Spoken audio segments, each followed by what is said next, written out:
அனைத்து நண்பர்களுக்கும் வணக்கம். உங்கள் ஆஸ்ட்ரோ பழனிசாமிகள் பேசுகிறேன். இந்த காணொளியில் ரிஷபம் ராசிக்கு தமிழ் புத்தாண்டில் திருமண வாழ்க்கை, காதல் வாழ்க்கை, தொழில் இதெல்லாம் எப்படி இருக்கும் என்பதை பற்றி நாம் பொது பலனாக பார்க்க போகிறோம். இந்த ரிஷப ராசிக்கு வாழ்க்கை துணைவரால் ஏதோ ஒரு வகையில் மன கஷ்டங்களையோ அல்லது பண நஷ்டங்களையோ கடந்த காலங்களில் அடைஞ்சிருப்பீங்க. அடுத்ததாக சொல்ல போனாக்க தொழில் ரீதியான மாற்று சிந்தனை, இடமாற்றமோ அல்லது தொழில் மாற்றமோ ஏற்படக்கூடிய சிந்தனைகள் கடந்த 2-3 மாதமாகவே இருந்திருக்கும். கடன் பிரச்சனை ஒரு பக்கம், கடன் வாங்கி அதை கட்ட முடியாமல் கொஞ்சம் கஷ்டப்படக்கூடிய சூழ்நிலை. வருமானம் ஓரளவுக்கு கொஞ்சம் கிராஜுவலாக இன்க்ரீஸ் ஆகக்கூடிய காலகட்டம் தான். குரு பார்த்திங்கன்னா உங்கள் ராசிக்கு வந்துடுறாரு. அதே போல் பார்த்திங்கனாக்க சந்திரன் மேலே குரு இருந்தாக வேலை மாற்றம், தொழில் மாற்றங்கள்லாம் கண்டிப்பாக ஏற்படும்.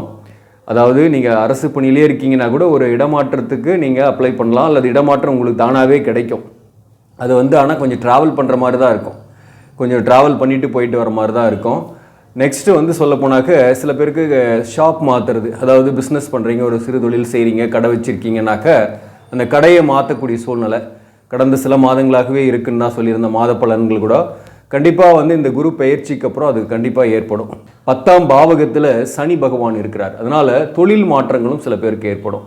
ஸோ இதை தான் நம்ம இந்த பதிவில் பார்க்க போகிறோம். இந்த கந்தாய பலன்களை பொறுத்தவரையிலும் பார்த்தீங்கன்னாக்க ரிஷப ராசிக்கு ஆதாயம் 2, விரயம் 8ன்னு போட்டிருக்காங்க. நட்சத்திர கந்தாய பலன்களில் கிருத்திகை நட்சத்திரத்துக்கு முதல் கந்தாயம் 2, நடுக்கந்தாயம் 2, கடை கந்தாயம் 1. ரோகிணி நட்சத்திரத்துக்கு முதல் கந்தாயம் 5, நடுக்கந்தாயம் 0, கடை கந்தாயம் 4. மிருகசிரீசம் நட்சத்திரத்துக்கு முதல் கந்தாயம் 0, நடுக்கந்தாயம் 1, கடை கந்தாயம் 2. இப்போ முதற்கந்தாயம் என்பது சித்திரை மாதம் முதல் ஆடி மாதம் வரையிலும், நடுக்கந்தாயம் என்பது ஆவணி மாதம் முதல் கார்த்திகை மாதம் வரையிலும், கடை கந்தாயம் என்பது மார்கழி மாதம் முதல் பங்குனி மாதம் அந்த குரோதி வருஷம் முடிகிற வரலும். இப்போ பார்த்தீங்கன்னாக்க இதில் கிருத்திகை நட்சத்திரத்துக்கு 0 எதுவும் இல்லை. ரோகிணி நட்சத்திரத்துக்கு நடுக்கந்தாயத்தில் 0 இருக்குது. நடுக்கந்தாயத்தில் 0 இருந்தால் பயம், எதிர்கால வாழ்க்கையை பற்றிய பயம் இருக்கும். அதே போல் மிருகசிரீச நட்சத்திரத்துக்கு முதல் கந்தாயம் 0 இருக்குது. முதல் கந்தாயம் 0 இருந்தால் உடல் நலத்தில் கவனம் செலுத்திக்கணும். அப்போ குரு உங்களுக்கு ஜென்மத்தில் வரும்போது உடல் நலத்தை கொஞ்சம் பாதிக்கும், உடல் நலத்தில் கவனம் செலுத்திக்கணும் அப்படின்ற விஷயத்தை நீங்கள் இந்த வருஷம் பூராவே ஞாபகத்தில் வச்சிங்க. மேலும் சந்திரன் மேலே குரு இருந்தாக இடமாற்றங்கள் ஏற்படும், பயணங்கள் ஏற்படும், தொழில் மாற்றம் ஏற்படும். அடுத்ததாக இந்த சந்திரன் மேலே குரு இருக்கும்போது பார்த்தீங்கன்னாக்க தாயாருக்கு நன்மைகள் வரும். தாய் வழி உறவுகளோடு இருந்து வந்த பகையும் கருத்து வேறுபாடுகளும் தீரும். தாயாருடைய உடல்நலம் கூட முன்னேற்றம் அடையும், நல்லா இருப்பாங்க அவங்களும். அதே போல் பார்த்தீங்கன்னாக்க கணவன் மனைவிக்குள் கடந்த காலத்தில் ஏற்பட்ட அந்த பிரச்சனைகள், கருத்து வேறுபாடுகளாக இருக்கலாம், அல்லது வாழ்க்கை துணைவரால் ஏதோ ஒரு வகையில் பாதிக்கப்பட்டிருப்பீங்க. குறிப்பாக வாழ்க்கை துணைவருக்கு உடல்நலம் பாதிக்கப்பட்டு அதற்கு கூட மருத்துவ செலவு செஞ்சுருப்பீங்க. ஸோ இவை எல்லாமே பார்த்தீங்கன்னாக்க ராசியில் வரக்கூடிய குருவால் இந்த காலகட்டத்தில் உங்களுக்கு நன்மைகளை ஏற்படுத்தும்.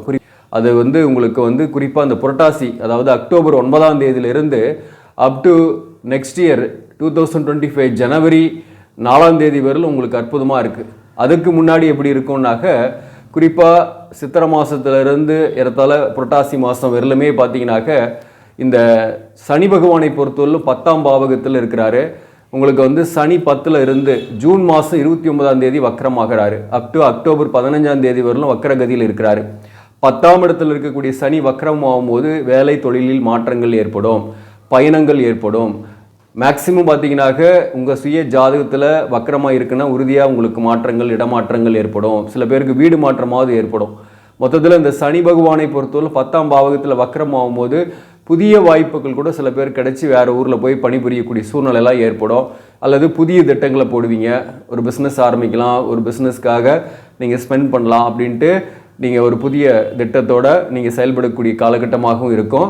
அது சக்ஸஸும் ஆகும், ஒன்றும் பயப்பட வேண்டியதில்லை. ஆனால் ஒரு இடமாற்ற சேஞ்சஸ் ஏற்படுத்தும், வேலை தொழில் ரீதியாக ஒரு சேஞ்சஸை ஏற்படுத்தும். இப்போ இந்த திருமண வாழ்க்கையை பொறுத்தவரையிலும் பார்த்தீங்கன்னாக்க பொதுவாகவே ராசியில் குரு வந்தாக 7ஆம் இடத்தை பார்க்கும். அந்த வகையில் நல்லா இருக்கும், மேரேஜ் லைஃப் நல்லா இருக்கும் அப்படின்னு நம்ம பொது பலனாக சொல்லலாம். ஆனாலும் உங்களுடைய ஜாதகத்தில் கலசர தோஷமோ அல்லது தார தோஷமோ இருக்குது அப்படின்னாக்க அவர்களுக்கெல்லாம் பாதிப்புகள் எப்பயும் இருந்துக்கிட்டு தான் இருக்கும். நல்லா புரிஞ்சிங்க. அவர்களுக்கு பார்த்தீங்கன்னாக்க இருதாரத்தை ஏற்படுத்தும். அப்படி பிரச்சனையோடு இருக்கிறீங்க, கணவன் மனைவிக்குள் கருத்து வேறுபாடு, பிரிஞ்சிருக்கீங்க, பிரச்சனையோடு இருக்கீங்க அப்படின்னாக்க இந்த காலகட்டத்தில் பொறுத்தவரையிலும் பார்த்தீங்கன்னாக்க இந்த திருமண வாழ்க்கையில் முழுமையாக பிரிவுகள் ஏற்பட்டு மறுதாரம் அல்லது செகண்ட் மேரேஜ் நடக்கக்கூடிய வாய்ப்புகளும் சில பேருக்கு உண்டு. அதாவது வாழ்க்கை துணை ஒருவருக்கு இந்த கலஸ்திர தோஷம், தாரதோஷம் இருக்கும். அவங்க வந்து பார்த்தீங்கன்னாக்க ரொம்ப ஃபோர்ஸ்ஃபுல்லாக உங்ககிட்ட வந்து பார்த்தீங்கன்னாக்க டிவோர்ஸ் கேட்டு அப்ளை பண்ணியிருக்கலாம், அல்லது ஏதாவது ஒரு வக்கீலை வச்சு கூட எழுதி வாங்கியிருக்கலாம். இப்படி ஏதாவது ஒரு பிரச்சனையில் இந்த தோஷம் இருக்கிறவங்க லீகல் ஆக்டிவிட்டியில் ஈடுபடுவாங்க. அந்த லீகல் ஆக்டிவிட்டியில் ஈடுபடும் போது பார்த்தீங்கன்னா அவங்க பிரிஞ்சு இருப்பாங்க. ஸோ அப்படிப்பட்டவர்களுக்கு இந்த காலகட்டத்தில் அந்த லீகல் ஆக்டிவிட்டி ஒரு முடிவுக்கு வரும். அதுவும் குறிப்பாக அந்த புரட்டாசி மாதத்துலேருந்து வரப்போகிற தை மாதத்துக்குள்ளே பார்த்தீங்கன்னாக்கா அந்த லீகல் ஆக்டிவிட்டிக்கு ஒரு முடிவுக்கு வரும். அது வந்து உங்கள் சுய ஜாதகத்தை பேஸ் பண்ணி தான். இந்த 2 தார தோஷம் இருக்குன்னாக்க அது எப்படி முடிவுக்கு வரும்னா அந்த 2ஆம் தாரத்தை நோக்கி போகும். அந்த வகையில் வந்து முதல் தாரத்தோட டிவோர்ஸ் கிடைக்கும் அல்லது பிரிவுகள் நிரந்தரமாக ஏற்பட்டு 2ஆம் தாரத்தை நோக்கி உங்களை தள்ளும். அதுதான் அங்கே முக்கியமாக நான் சொல்ல வர்றது. அப்படி எந்த விதமான தோஷமும் இல்லை, ஒரு தொழில் காரணமாக பிரிஞ்சிருக்கக்கூடிய சூழ்நிலையும் கடந்த காலத்தில் ரிஷபராசி நண்பர்களுக்கு ஏற்பட்டிருக்கும். அதாவது 2 பேருமே தொழில் காரணமாக ஒரு வெவ்வேறு இடத்துல இருக்கக்கூடிய சூழ்நிலை இருந்திருக்கும். அப்படிப்பட்டவர்களுக்கு இந்த காலகட்டத்தில் சேர்ந்து வாழக்கூடிய வாய்ப்புகளும் உண்டு. ஒரே இடத்துல ஏதோ ஒரு இடத்துல வந்து ஷிஃப்ட் ஆகி நீங்கள் வீடு மாற்றம் ஏற்பட்டு வாழக்கூடிய வாய்ப்பு உண்டு. முக்கியமாக உங்களுடைய சுற்றி இருக்கக்கூடிய உறவுகளால் நிறைய பாதிக்கப்பட்டிருப்பீங்க. அதாவது குறிப்பாக தந்தை வழி உறவுகளால் நிறைய பாதிப்புகளை அடைஞ்சிருப்பீங்க கடந்த காலங்கள். அந்த தந்தை வழி உறவுகளால் ஏற்பட்ட பாதிப்புகள், சச்சரவுகள், குறிப்பாக வந்து பார்த்தீங்கன்னாக்க இந்த சொத்து சம்பந்தமான பிரச்சனைகள், குறிப்பாக பூர்வீக சொத்து அல்லது தந்தை வழி சொத்துக்களில் பிரச்சனைகள், அந்த சொத்து சம்பந்தமான வில்லங்கங்கள், பிரச்சனைகளுக்கு ஒரு முடிவு உங்களுக்கு இந்த அக்டோபர் 9ஆம் தேதியிலிருந்து அப் டு ஜனவரி 4ஆம் தேதிக்குள்ளே ஏதோ ஒரு வகையில் தெரிய வரும். அது உங்கள் சுய ஜாதகத்தை பேஸ் பண்ணி தான். கிடைக்கணும்னா கிடைச்சிரும், அதனால் ஒன்றும் பயப்படாதீங்க. பூர்வீக சொத்தில் பிரச்சனை இருக்குது, ஆனால் பூர்வீக சொத்தால் ஆதாயம் அடையக்கூடிய வாய்ப்பு இருக்குன்னா கிடைச்சிரும். இல்லைனாலையும் ஒரு நிரந்தரமான தீர்வுக்கு வரும். அதே போல் பார்த்தீங்கன்னாக்க இந்த குரு பகவானை பொறுத்தவரையிலும் பார்த்தீங்கன்னாக்க ராசியில் இருந்து உங்களுக்கு ஹெல்த்தை தான் கொஞ்சம் பாதிப்பார், மனக்குழப்பத்தை கொஞ்சம் ஏற்படுத்துவார். அதை மட்டும் நீங்கள் தெளிவாக சிந்திச்சிங்க, அதுதாங்க முக்கியமானது. 2வது இந்த ராகு கேது. இந்த ராகு பகவானை பொறுத்தவரையில் உங்கள் ராசிக்கு 11ஆம் பாவகத்திலையும் கேது 5ஆம் பாவகத்திலையும் இருக்கிறாரு. கேதுவுக்கு வந்து பார்த்திங்கன்னா குரு பார்வை இருக்குது. குரு பெயர்ச்சிக்கு அப்புறம் சித்திரை மாதம் 18ஆம் தேதிக்கு பிறகு குருவோட 5ஆம் பார்வை உங்களுக்கு ராசிக்கு 5ஆம் இடத்துக்கு விழும். அந்த வகையில் கடந்த காலங்களில் பிள்ளைகளுடன் இருந்து வந்த கருத்து வேறுபாடுகள் நீங்கும். சதா சச்சரவுகள் அல்லது அவர்களுக்கு நிறைய எக்ஸ்பென்சஸ் பண்ணியிருப்பீங்க, விரயங்கள் ஆகிருக்கும், அதெல்லாம் குறையும். பிள்ளைகளும் உங்களை புரிந்து கொள்ளக்கூடியவர்களாக இருப்பாங்க. சப்போஸ் உங்களை விட்டு பிரிந்து போயிருந்தாங்கன்னு வச்சிங்களேன் பிள்ளைகள், அவங்க உங்களை தேடி வரக்கூடிய வாய்ப்புக்கெல்லாம் கூட இந்த காலகட்டத்தில் ஏற்படும். சில பேருக்கு வந்து பிள்ளைகள் வகையில் வந்து சுப செலவுகள் ஏற்படும். அவர்களுக்கு திருமணம் போன்ற சுப செலவுகள் ஏற்படும், அல்லது ஃபீஸ் கட்டுறது, ஒரு நல்ல கோர்ஸில் ஜாயின் பண்ணுறது, அதுக்காக எக்ஸ்பென்சஸ் பண்ணக்கூடிய சூழ்நிலையும் உங்களுக்கு ஏற்படும். அதனால தான் விரயம் பார்த்திங்கன்னா நிறைய போட்டிருக்காங்க. கந்தாய பலன்களில் திருக்கணித பஞ்சாங்கத்தில் விரயம் நிறையவும் ஆதாயம் குறைவாகவும் போட்டிருக்காங்க. அப்போ வந்து உங்களுக்கு திட்டமிடல்களும் அதுக்கான செலவுகளும் நிறையவே இருக்குதுன்னு அர்த்தம். குறிப்பாக வந்து பிள்ளைகள் வகையில் கொஞ்சம் சுப செலவுகள் இருக்குது. அதே போல் திருமணம் ஆகாதவர்களுக்கு திருமணம் ஆகக்கூடிய வாய்ப்புகளும் உண்டு. ஜென்ரலாக சொல்ல போனாக்க ராசியில் குரு வந்து 7ஆம் இடத்தை பார்க்குது. அதனால் மேரேஜ் ஆகாமல் நீண்ட நாளாக வரன் தேடி கொண்டிருப்பவர்களுக்கு வரன்கள் அமைந்து திருமணம் ஆகும் அப்படின்னு நம்ம சொல்லலாம் ஈஸியாக.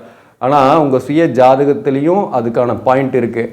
ஒரு 7ஆம் இடத்துல லக்னத்துக்கு 7ல் சனி இருக்கிறாரு, வக்கரம் ஆகிட்டாருன்னு வச்சிங்களேன், லேட் ஆகிட்டே இருக்கும். 7ஆம் அதிபதி நீசம் ஆகிட்டாரு, வக்கரம் ஆகிட்டாரு, அல்லது அசங்கம் ஆகிட்டாரு, அல்லது மறைவு ஸ்தானங்களில் மறைஞ்சு போயிட்டார், 8ஆம் இடமோ 12ஆம் இடங்கள்லையோ மறைந்திருக்கிறாருனாலே அவங்களுக்குலாம் மேரேஜ் லேட் ஆகிட்டு இருக்கும். மேலும் வந்து பார்த்தீங்கன்னா லக்னத்துக்கு 12ல் செவ்வாய் இருக்கிறாரு, அல்லது 2ஆம் இடத்துல சனி இருக்குது, அல்லது ராகு கேது லக்னத்தில் ராகுவும் 7ஆம் இடத்துல கேதுவும் இருக்குது அப்படின்னா கூட திருமணத்தை தாமதப்படுத்திக்கிட்டே இருக்கும். அதற்கு சரியான நீங்கள் வந்து பரிகாரங்கள் செய்யும் போது, சரியான முயற்சிகள் செய்யும் போது மட்டுமே திருமணம் ஆகும். அதற்கு நீங்கள் ஒரு ஜோதிடர் தான் உங்கள் ஜாதகத்துக்கு கொண்டு போய் கொடுத்து பார்த்து தெரிஞ்சுக்கணும். பொது பலனாக அதெல்லாம் வந்து சொல்லவே முடியாது. பொது பலனாக சொல்லக்கூடிய விஷயங்கள் என்ன அப்படின்னாக்க, இந்த வருஷத்தை பொறுத்தவரையிலும் பார்த்தீங்கன்னாக்க இந்த திருமண வாழ்க்கையில் இருக்கக்கூடிய பிரச்சனைக்கு ஒரு முடிவு கிடைக்கும். அதே போல் திருமணம் ஆகாதவர்களுக்கு எந்த தோஷமும் இல்லை, எந்த பிரச்சனையும் இல்லைன்னா அவங்களுக்கு ஆகும்.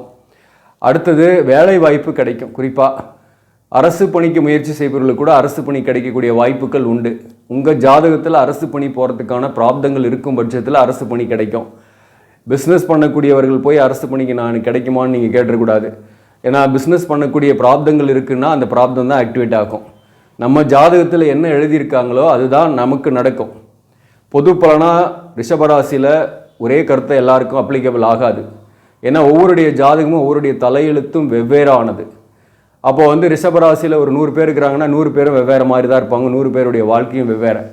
ஸோ அப்போ நாம் என்ன புரிஞ்சிக்கலாம் அப்படின்னாக்க, ஒவ்வொருத்தருக்கும் அவங்கவுங்க சுய ஜாதகத்தில் இருக்கக்கூடிய பிராப்தங்கள் பிரதிபலிக்கும். அதை எதன் மூலம் உங்களுடைய தசாபுக்தியும் இந்த கோச்சார கிரகங்களுடைய ஆக்டிவேஷனும் சேர்ந்து தான் பிரதிபலிக்கும். இந்த கோச்சார கிரகங்களின் ஆக்டிவேஷனில் ஒரு 15%னாக நம்மளுடைய தசாபுக்தி பலன்கள் நம்மளுடைய பிராப்தத்தை பிரதிபலிக்கிறது 85% பிரதிபலிக்கும். அதை நம்ம நல்லா அங்கே புரிஞ்சிக்கணும். ஸோ அந்த அடிப்படையில் இந்த வருஷத்தை பொறுத்தவரை சுப செலவுகள் சுபவரியங்கள் ஆகும். வேலையில் மாற்றங்கள், இடமாற்றங்கள் ஏற்படும், கடை மாற்றம், வீடு மாற்றங்கள் ஏற்படும் அப்படின்ற விஷயத்தை நம்ம தெரிஞ்சுக்கலாம். மொத்தத்தில் இந்த வருஷம் ஃபார் பெட்டர் தான். கடந்த சில வருடங்களை விட இந்த வருஷம் சில பிரச்சனைகளுக்கு முடிவுகள் கிடைத்து நீங்கள் நிம்மதியாக இருக்க போகிறீங்க. அந்த வகையில் பெட்டர் தான். கிருத்திகை நட்சத்திரமாக இருக்கீங்கன்னாக திருச்செந்தூர் முருகபெருமானை போய் வழிபாடு செஞ்சுட்டு வாங்க. குருவின் அருள் உங்களுக்கு கிடைக்கும். அதே போல் நீங்கள் மிருகசீரிசம் மற்றும் ரோகிணி நட்சத்திரமாக இருக்கீங்க. மிருகசீரிசமாக இருந்தால் பழனி முருகன் கோயிலுக்கு போயிட்டு வாங்க. ரோகிணி நட்சத்திரமாக இருந்தால் திருப்பதி போயிட்டு வாங்க. திருப்பங்கள் ஏற்படும். மொத்தத்தில் உங்களுக்கு ஒரு சிறந்த ஆண்டு என்றே சொல்லலாம் இந்த குரோதி வருஷம். ஆக நண்பர்களே, இந்த பதிவு உங்களுக்கு பிடிச்சிருந்தாக லைக் பண்ணுங்கள். இதை மற்றவர்களுக்கும் ஷேர் பண்ணுங்கள். இன்னும் நம்ம சேனலை சப்ஸ்கிரைப் பண்ணாமல் பார்க்குறவங்க சப்ஸ்கிரைப் பண்ணி கண்டினியூ பண்ணுங்கள். இதன் மூலம் உங்களுக்கு ஒரு சரியான ஜோதிட தகவல்களும் ஆன்மீக தகவல்களும் கிடைக்கும். நன்றி, வணக்கம்.